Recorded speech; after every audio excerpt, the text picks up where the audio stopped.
everyone, and welcome to today's video where I am going to be doing a demonstration and giving a review of the brand new Drybar single shot hairdryer. A little over a year ago, I uploaded a video comparison between the Drybar double shot hairdryer and the Revlon one-step 3-in-1 volumizer and styler. And by the way, if you don't want to hear this part and you want to skip right to the demo, I will put a timestamp on the screen. But for those of you who haven't seen that video and are interested in hearing how that comparison went, I'm going to summarize it for you. Basically, I did one side of my head using the Revlon dryer, and I did the other side using the Drybar double shot hairdryer. And I'll put up on the screen a couple of photos to show the differences between the double shot hairdryer and the single shot hairdryer. As you can see, the single shot hairdryer is round, the double shot is oval like the Revlon. And in the comparison video I uploaded, I really found no differences between the Revlon and the Drybar, except for the huge price difference of about $100. Both the double shot and the single shot retail for $150. This Revlon dryer you can get often on sale for around $40, sometimes less than that. I think the most you would ever pay for this dryer is about $60. I, again, found no differences between the two, and I got a lot of pushback on that. I had comments on that video from people that were saying that I intentionally did one side better than the other, or there was just something I didn't know about the Drybar that made it worth the price. And my answer to those comments are, no, I did not intentionally try to do one side better than the other. I wanted the Drybar to work better because there are definitely some flaws with the Revlon. It's heavy, it gets very, very hot, it is damaging if you don't use it sparingly and with a good amount of heat protectant. And I was hoping that the Drybar would be better in several ways, and then I would be willing to pay the price. I have no skin in this game. I don't get PR from Drybar. I don't get PR from Revlon. No one was paying me for my opinion. I have no problem spending money on quality appliances. But I saw no difference whatsoever. I saw no differences in the heat. I saw no differences in the weight. I saw no differences in the bristles, or maybe there was one minor difference. But I kept telling people that would say, no, Risa, there's gotta be something that makes the Drybar version superior. If that were the case, wouldn't Drybar be shouting those differences from the rooftops? Instead, on their Instagram, when the double shot was first launched and promoted, and people were asking, hey, Drybar, what's the difference between your product and the much less expensive Revlon product?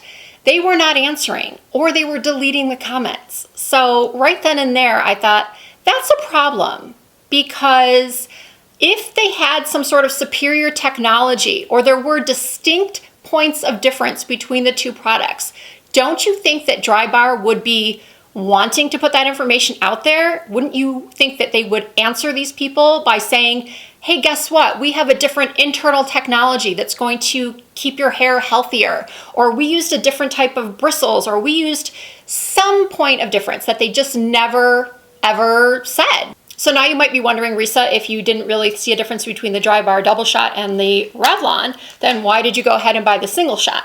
Well, I did because, number one, I wanted to do a review and let you all know my thoughts, do a demonstration, give you my first impressions. And I also was hoping that I would, again, find it to be an improvement over the Revlon. Maybe it won't be as hot. Maybe the smaller shape will be better for getting the type of look that I like. And I just really wanted to try it. So I purchased it from Sephora the day that I saw it on the website. It arrived today. I immediately got in the shower, washed my hair, and now I am going to show you the demo, how I got this style. And I do not have any extensions in. For my regular viewers, you know that in some videos I'll wear a halo hair extension, or sometimes I'll clip in some pieces for volume on the sides, but this is all me, this is all my hair, and this is after using the single shot dryer. So let's get into the demo and then we will talk some more. I did rough dry my hair just a little bit with my Dyson dryer so it wasn't sopping wet. If I fully rough dry or let my hair fully air dry and then try to go in with my Revlon brush, I will not get the smoothness that I'm looking for. There's just something about the texture of my hair that it just needs to be really wet in order for me to get smoothness. But I also don't want it to be soaking wet because that's more damaging to my hair. So this is my hair slightly rough dried. As you can see, it is very wavy and I have a lot of cowlicks around my hairline that I struggle with. So I am going to open this baby up, fresh out of the package. All right, I think I'm gonna section my hair and start with the area underneath first. I turned it on to the highest setting. And I'm gonna do this like I always do my hair with my Revlon. I should have brought a bigger mirror.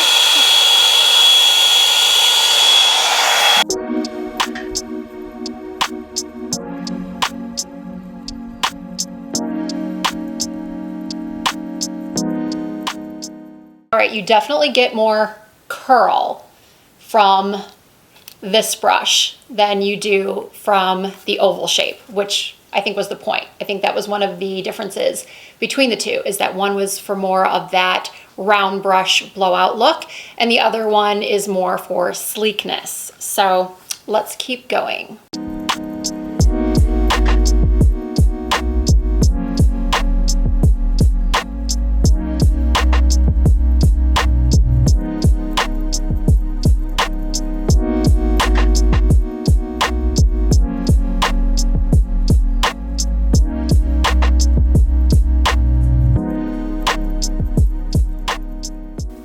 I do like the way this is looking. I do like the curl that this is giving, because it might save me the step of going in with a curling iron to get this sort of look, because as we all know, using another heat appliance is just worse on your hair. Okay, so I'm really excited to try this on my bangs, and I've completely forgotten that doing my bangs first when they're more wet is usually has a better outcome for me. So I am going to actually section off my bangs.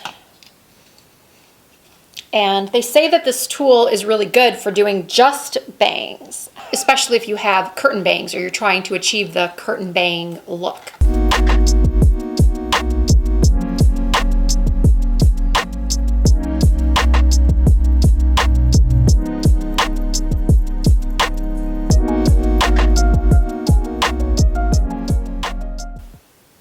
This is giving me a very similar look to what I get with my round brush and a dryer.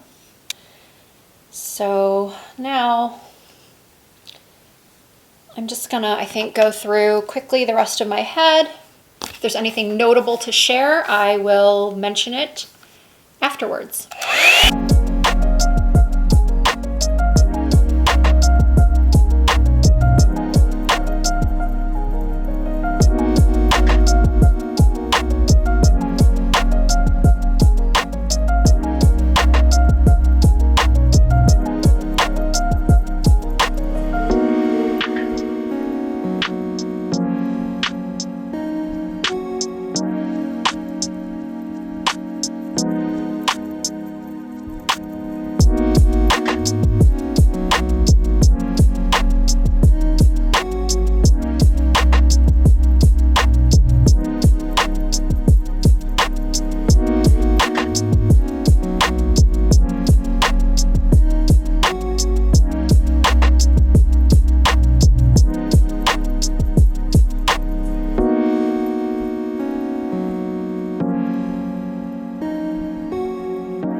I really like the way it looks, and I'm going to now go into the cool setting just to set it.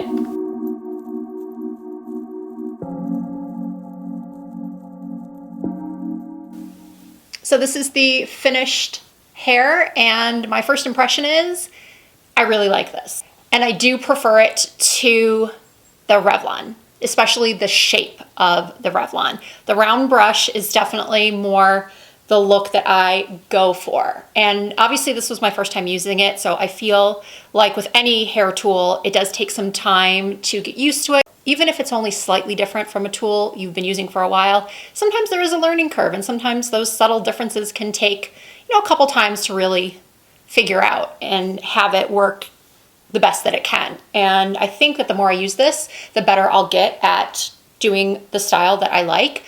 I think the only thing I want to go do is run a flat iron along just my hairline. That's nothing out of the ordinary. Whenever I use my Revlon brush or whenever I use just a round brush on my Dyson, my hairline has a lot of, as I said earlier, cowlicks, so I have to, or I like to, go over with a flat iron just in this area here to really smooth it out. But overall, my hair feels really soft. I feel like it's voluminous, and so far so good. All right, so all I did after that demo is I went and straightened out, as I mentioned I was going to do, just some areas around my face. And I got a better look in my bathroom mirror, not surrounded by all these lights and this tiny mirror right here. I love this single shot. It does feel just a little bit lighter than the Revlon dryer, and also the Drybar double shot, because as I said earlier, I did have that one and the weight to me was the same, virtually the same. This one does feel a little bit lighter. It doesn't seem to get as hot as the Revlon or the double shot. I definitely didn't feel that kind of scorched earth. It's hard to explain, but sometimes when I'm using the Revlon, I feel like I am truly scorching my hair, which is why I try to use it very, very sparingly, maybe once a week. And a lot of people ask me why I don't just use it on the low setting. I cannot use it on the low setting. It does not work because of the texture of my hair. I need it to be on full heat, full speed. So the single shot does, I'm not sure if I mentioned this yet, it does have just a little turn thing here. Turns on right here at the bottom by just moving this little gray area. There are 3 heat selections: cool, medium heat, and high heat, or is it low heat and high heat? Let's see, did it come with a paper? It did. I don't know if they call it medium and high heat or low and high heat, or if it really matters, but it will matter to someone, I know that. Power setting controller, cord, cool airflow, low power, and high power is what they call it. So I did use it on high power for the demo. And I think you could see during the demo that the shape really did make a difference. It's a lot easier to get this sort of curled, full-bodied look with the round barrel versus the oval. Now, I have, before purchasing this new single shot, do you notice how I keep struggling on whether to say single shot or double shot? I'm confusing myself. I did purchase this right here. This is the Infinity Pro Conair frizz-free 1.5 inch hot air brush. And this was horrible, honestly. I think it was only about $30 at Target, but as you can see, it's much smaller. It doesn't have the same types of bristles, and you definitely do not want to waste your money on this. This was just so bad. Now, do I think $150 is overpriced for this hair tool?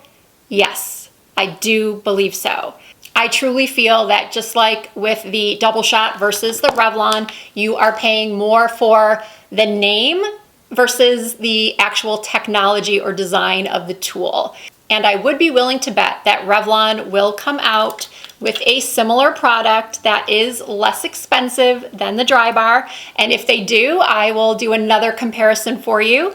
But for now, I just want to close this out by saying that if you can afford $150 for a hairdryer, I would get this because there really is nothing else like it on the market. I am looking forward to seeing if this is less damaging than the Revlon. I don't plan to use it more often than I use the Revlon, but I'll use it the same amount and see if my hairstylist notice a difference. She's always checking my hair when she does my color to, assess its health, and I will follow up with you. But for now, I have to say that I love the way it looks. My hair feels really soft. It has body. It's going to save me, as I think I said earlier, that step of going back in with a wide or 1.5-inch curling iron that I often use to get waves and curls.